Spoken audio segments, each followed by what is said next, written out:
Professor Sofos, thank you very much for joining our interview series.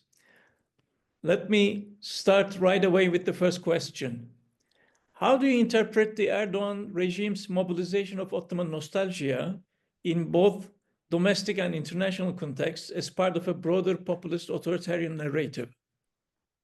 Thank you for having me, first of all. And yes, that's a quite interesting question, because there has been a lot of discussion about neo-Ottomanism, all of these terms that we use to talk about Ottoman nostalgia.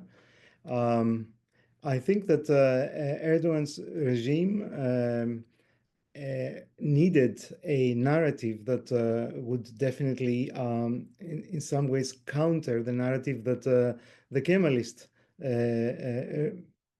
I would say, regime had developed over 100 years, effectively, and required this new narrative for a number of reasons. The first is obviously the fact that as we've seen also in the discussions about the reconversion of Hagia Sophia and other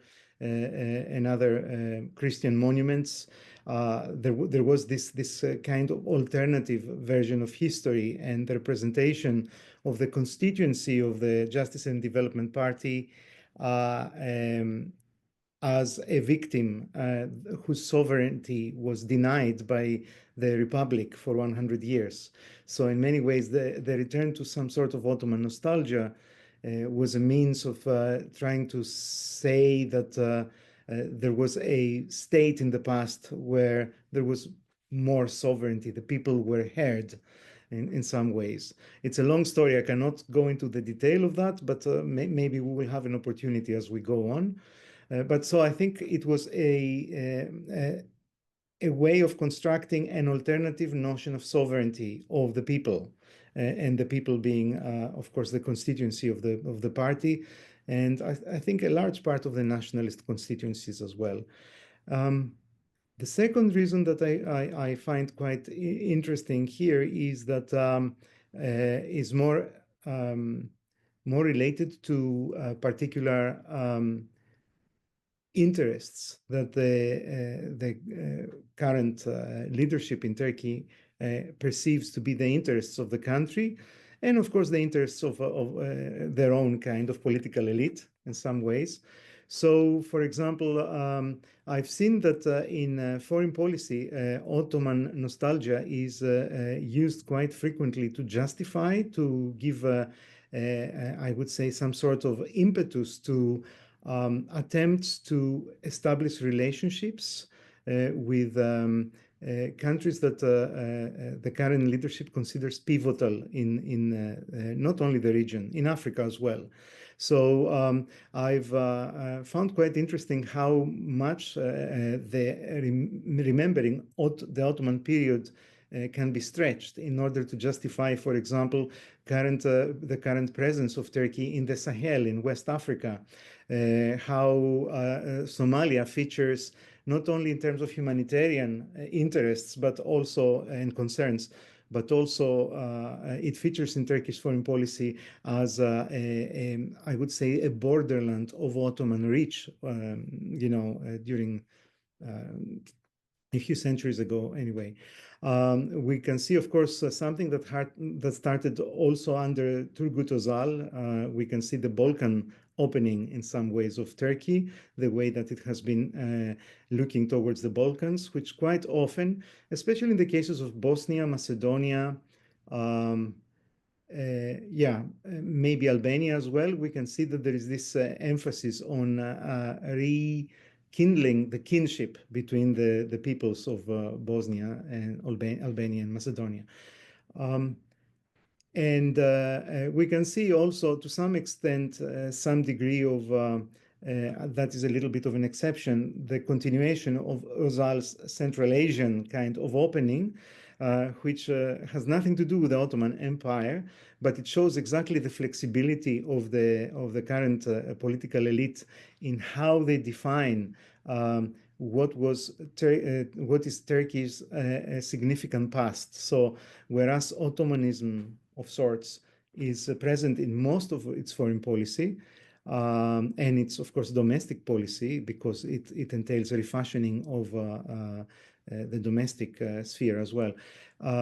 We can see that the Central Asian republics feature also in this narrative, but the reasons for that come either from a purely economic rationale, which is obvious that there is, or I would say from a narrative that originates in Turkish or Turkic nationalism of Turkesh and others that we're talking about Central Asia much more. I Right, think I'll stop here, yes. right. How has political Islamism under the AKP evolved from a reformist and counter-hegemonic force into an ideological tool for authoritarian consolidation and state-led populism? Yes, I think while political Islam, let's call it broadly political Islam, was under threat from the military, the bureaucratic and judiciary institutions of Turkey before the victory of the first victory of the AKP. There was a kind of caution in the critiques that Islamist politicians would raise against the governments of the time. I think also that in the first approximately 5 years of the Justice and Development Party government, we can see that there has been what various people have called politics of patience, for example, or cautious approach to reform. And this had to do with a lot of things. The first was that the Justice and Development Party wanted to emphasize its commitment to European institutions and to European integration in some ways, and therefore it had to be the reformist party that it presented itself to be.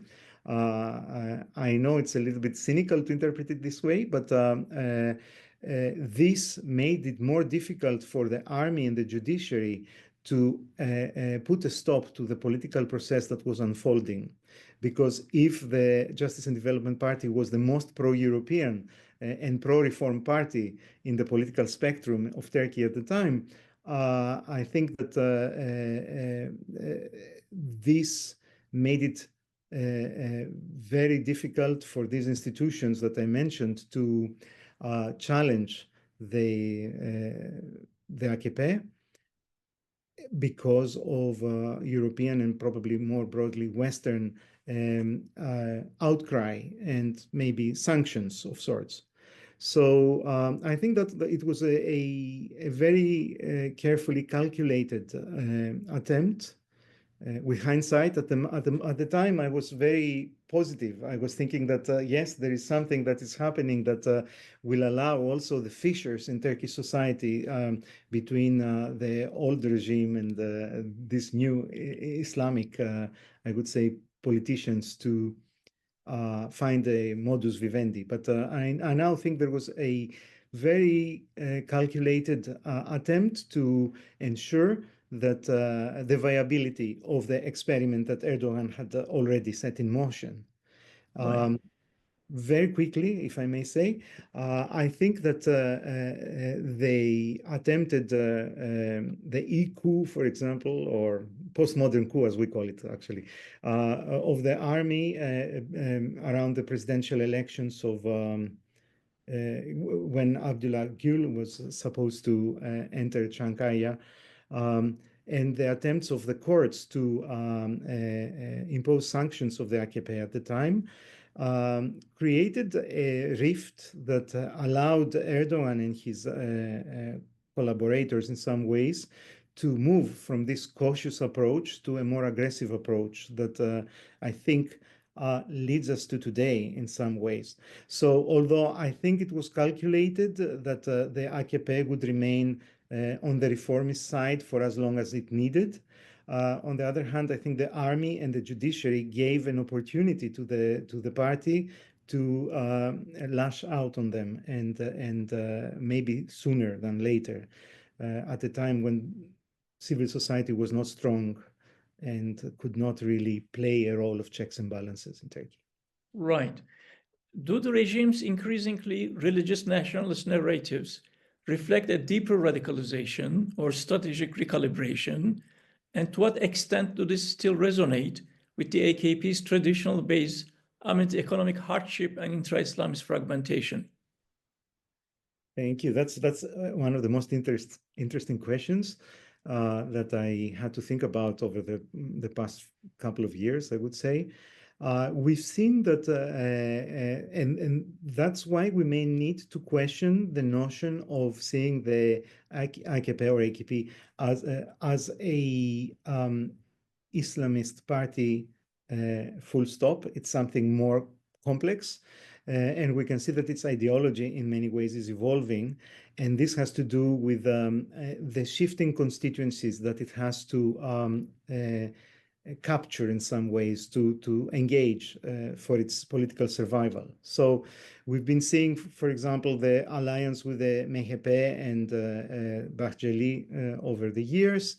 Then in the recent presidential elections, we've seen that there has been a huge, I would say, effort to woo the votes of nationalist politicians. And this means that, of course, Islam is not totally incompatible with these politicians and political organizations and actors.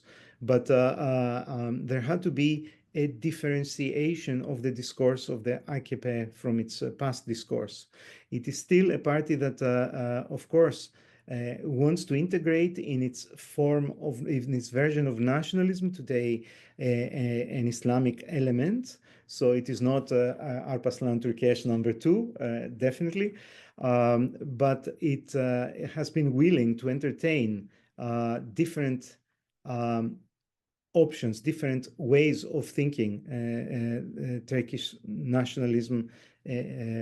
So to make an opening to political forces that led to the prevalence of the party in the elections recently. This is something we need to look carefully at, because there are ideological shifts. I think that some of the intellectuals, if I can call them like that, that are in the sphere of influence of the AKP are in some ways more in dialogue with nationalist thought that would not have featured in Islamist Turkish political discourse in the past. At the same time, I don't think that Islam has been challenged as the core of the ideology of the AKP, but it has, however, never been the only element of its ideology. It has been, Erdogan has been appealing to the downtrodden, regardless of the religiosity and regardless of the piety in the past, because I think the AKP is envisaging a broader coalition around its ideals. I'm sure I didn't answer your questions properly, but Thank you. In your work on Gezi protests, you emphasize the significance of bottom-up resistance. How do the dynamics of current mass protests compare to 2013 Gezi movement in terms of ideological coherence, regime response, and potential for catalyzing long-term democratic transformation? Yes. That's also the million-dollar question, I would say. So let me just try to unpack a few things about Gezi. I think that Gezi was unique in the sense that it was not a movement that wanted to change a government. It was not aspiring to play a political role in the way, for example, that political parties would. And I think that was the secret behind its success and its failure at the same time. So it was a movement about bringing some sort of freedom in what Habermas would have called the life world. It was a movement where that was against the policing of, everyday life, people's bodies, people's relationship with nature, and so on. And of course, it had a political emphasis, which is the element of continuity. So it was a different movement, but there was also an emphasis towards change, not necessarily governmental change, that I can see today in mobilizations that have been taking place, especially after the arrest of Imamoglu recently. What has changed, I think, and what is quite interesting to bear in mind is that the mobilizations of today, at least in my reading, have not been as, I would say, unplanned as the mobilizations of Gezi.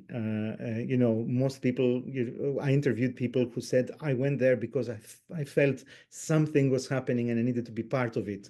Today, I think, yes, of course, many people may be thinking that something is happening and they need to be part of it. But I think Imamoglu himself, who is a very astute politician, had been preparing for this moment. And therefore, he had ensured that there would be some sort of planning of what happens after his arrest or incapacitation. We see that also in the fact that he's been able to communicate out of jail fairly easily, that he managed to publish in international media quite articulate articles that could not have been scribbled in the last minute. And also, we have a change within the JHP that has allowed the party to be more able to mobilize people in support of democratic change. I'm not trying to say that there is something sinister about this. I'm trying to say that there is a spirit of Gezi in the air. I can see that. But there is also more relationship of the current mobilizations with the political parties of the opposition that want to see a democratic change. Right. Yeah. Right. To what extent does the arrest of Ekrem İmamoğlu mark a definitive rupture in Turkey's evolution from competitive authoritarianism toward full-fledged autocracy, and does it reflect a broader erosion of political pluralism? I was always cautious about Imamoglu because I really consider him a very astute politician, a politician that is not authoritarian per se, but who had realized that a kind of populism, which I find I'm always suspicious of populism, was the means of defeating Erdogan. And I was always arguing that Imamoglu may be one of the best hopes of defeating Erdogan, but not populism. But that's a fine detail we can talk about later. So I think that definitely the arrest of Imamoglu and his lawyers and a lot of his collaborators is an important, I would say, damage inflicted on the prospects of some more pluralistic political scene in Turkey. Imamoglu, during his time as Istanbul mayor, has really tried to engage with the grassroots in ways that no other politician has ever done, really, in my opinion. So I think arresting him is also a kind of condemnation of his political project of talking with grassroots, of trying to empower and mobilize communities in ways different than the AKP has.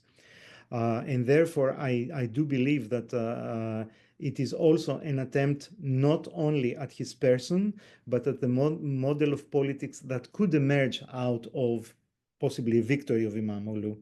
Maybe not, but I don't know. So yes, I think now we're seeing a more naked authoritarian, fully fledged authoritarian move in Turkish politics. I've heard all these discussions about who will succeed Erdogan, and sometimes family appears to be, first in these discussions. It indicates that even the fig leaf of, as you said, competitive authoritarianism is dropping at the moment. But it's a very fluid situation. The intentions of Erdogan and his advisors may not lead to the results that they want to lead. I think the regime is, the more rigid it is, the more easily it is to break in some ways. Yes. All right. In your view, how has the personalization of power under Erdogan blurred institutional distinctions between the state, the ruling party, and the judiciary?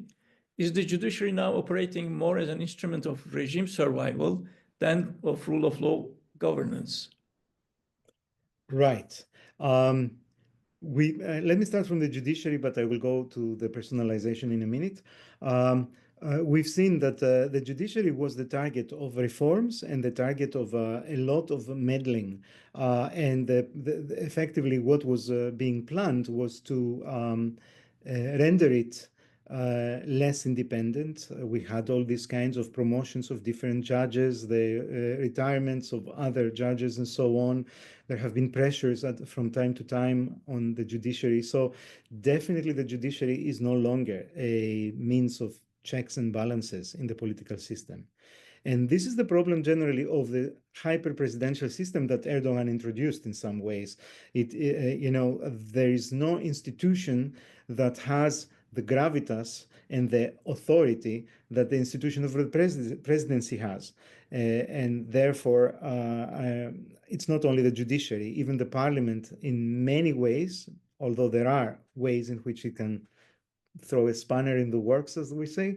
Even the parliament, the National Assembly, cannot really challenge the presidential kind of dominance in the political system.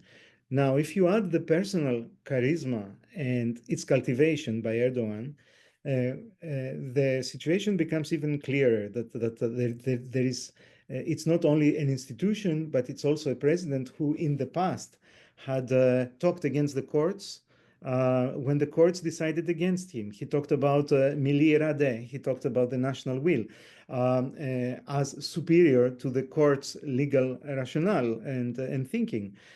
So we can see here that the personalization and the charisma that has been brought into politics is significant, even without the presidential system. But of course, now it is also institutionalized. A final thought very, very quickly, and I apologize for just indulging in that. I had written, when I was writing about Ataturk, I had said that Ataturk had established a two-tier political system in some ways. I'm simplifying now. One was, of course, the institutions of the republic. National Assembly and the party, and then two parties, the aborted experiments with the Liberal Party and so on. And then there was another element that was his person, the state as a person. And it was the person of Ataturk. What I was meaning by this is that whereas the citizen in, let's say, the villages of the Republic would be harassed by the gendarme, would be suppressed in a variety of ways, then you would see Ataturk touring the countryside or the cities of the country and being this object or subject of adoration.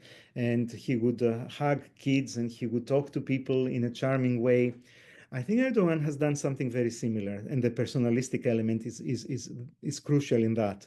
So there is a state that is really vicious and can take passports away, put people into jail, and then you have Erdogan who cannot do it as well as I think Ataturk did. But on the other hand, he is another facet of the state, unmediated. He talks to people, and he derives authority from this, not from his institutional position only. That's what I wanted to say at the moment. Right. Would you frame the current authoritarian escalation as a sign of regime insecurity ahead of critical elections, or as part of a calculated strategy to secure post-electoral permanence through managed democracy and repression? I would not distinguish these two because they can work together. So what I would say is that we had seen a calculated attempt already in the autumn when Bahçeli talked about Öcalan visiting the National Assembly, and he said that he treated him as an interlocutor. And at the time I was arguing, and I had written an article that, however, was published much later, very recently. I was trying to say that this was a sign for me that Erdogan and Bahçeli as well and others were feeling insecurity. as they have seen that the Kurdish movement had supported the opposition tacitly in most elections in the past. And therefore, they needed to ensure that this will not continue, that the Kurdish parties, the Kurdish organizations, the PKK would not continue supporting the opposition. And therefore, they attempted this Kurdish opening, this attempt to bring Kurdish politicians to the table while keeping Demirtas, who would be a charismatic figure that would challenge this possibility, I suspect, in jail. So I think already at the time we could see that the regime insecurity was at the center of the thinking of the current political elite. It's not only Erdogan; it's all these people that have made fortunes under Erdogan, and they want, to maintain impunity and the fortunes, and therefore they are also insecure, and they have the ear of people close to Erdogan, maybe to Erdogan himself. So that's the first thing. The second thing is that this also prompts, I suppose, the political leadership at the moment to think that in order to counter this regime insecurity, a system that would limit the possibility of a challenge, political, electoral challenge to the current incumbents would be in place. And therefore, we have this leap from regime insecurity to a more authoritarian system that would allow I would say, the durability of the current regime in one way or another, and the impunity of those who have managed to benefit from it. Right. So both. Right. Do you interpret the EU and US muted response to Imamoglu's arrest as tacit legitimation, strategic pragmatism, or democratic fatigue? To what extent does Western inaction enable further authoritarian entrenchment? Yes. I think the West, especially the European Union, has a lot to do with the current situation. Already, I would say, in the first decade of the century, they have been also having cold feet about engaging with Turkey with regards to a membership or some sort of closer union with the European Union. Now that they are all much more, I would say, cynical, they have been treating Turkey, and Turkey has been treating them in a transactional way. So effectively, what they've been doing was they wanted Turkey to ensure that the masses of displaced people that are within its territory would not move towards the West, effectively. They want also Turkey now, in view of the war in Ukraine and other threats that Russia is making, they want it to be one of the cornerstones of some security policy. I find it difficult to see how this will happen, but that's what I think is happening within Western circles. So in some way, now that Turkey has become very important for a variety of aspects of security of Western Europe, let's say, I can see that there is a willingness to close one's eyes to what is happening in the country. And Imamoglu said it very, very clearly, castigating European leaders for not doing anything, because it's not his person. It's the hope of democracy that is under threat at this moment. So I think that there is a fatigue generally, especially as the Western governments are now facing their own populist challenges inside their borders. It is also an attempt not to create a rift with Erdogan for also a variety of reasons, including domestic reasons. So, for example, the Turks in Germany are a potent, I would say, electoral force. The Turks in the Netherlands, in Belgium, and so on. And therefore, and Erdogan also has been playing a role in the Balkans. He has been meddling in Bosnian affairs and so on. So they want, first of all, to mute this kind of influence that Turkey has. The second is that they want Turkey to feel that it can gain from supporting the security architecture of the European Union, NATO, and so on.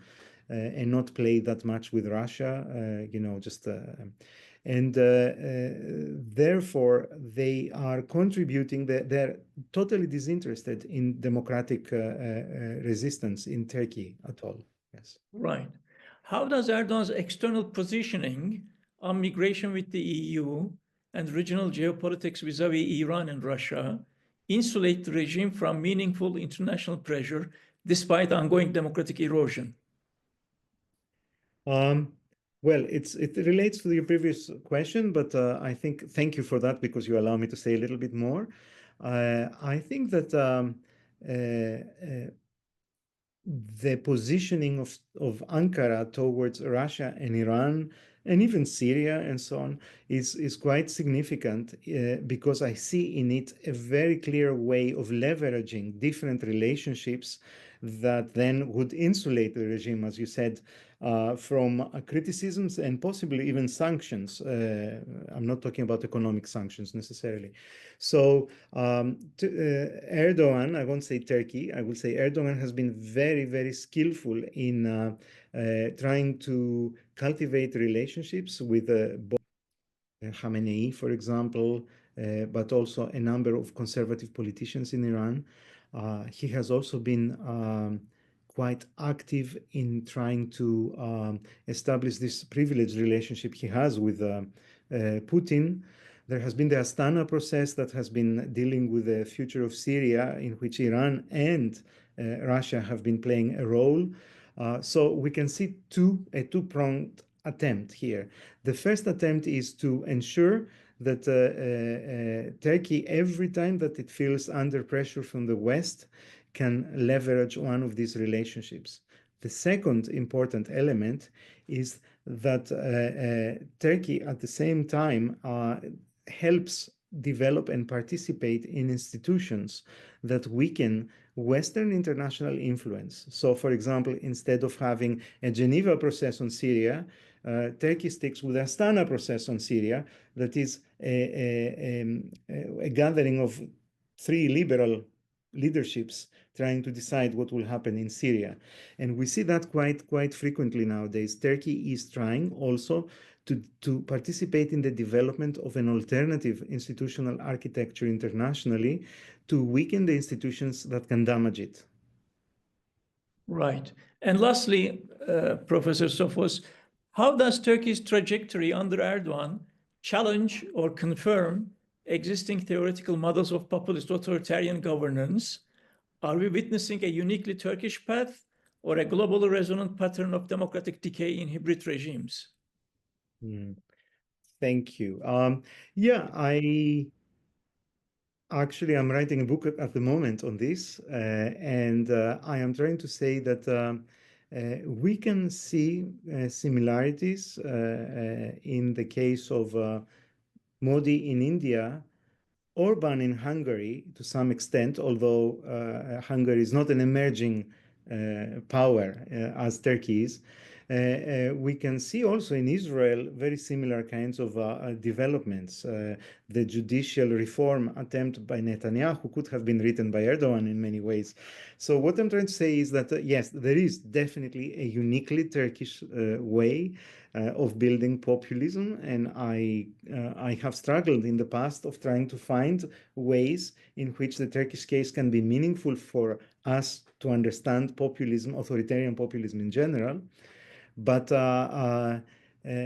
leaving aside the particularly Turkish elements, like the 100 long, I would say, divide of the population of Turkey in those who benefited from the Kemalist reforms and those who were left behind.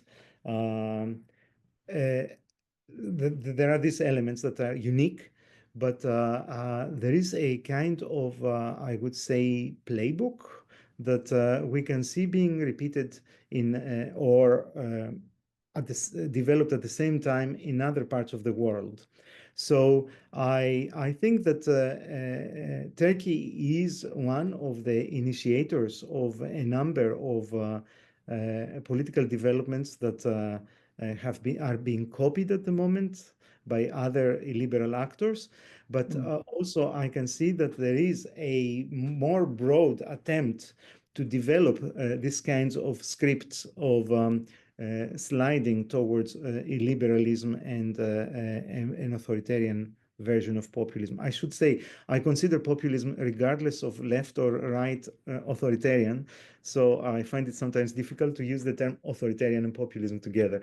But yeah, we can see this happening elsewhere, and therefore we are in for a rough ride. It's not an individual country only that is affected, but I think the way we are thinking of the world, yes. Professor Sofos, thank you so very much for your time. Thank you very much. I hope I answered as well as I could. Very much so. Appreciate it. I do appreciate, and thank you for giving me this opportunity. This is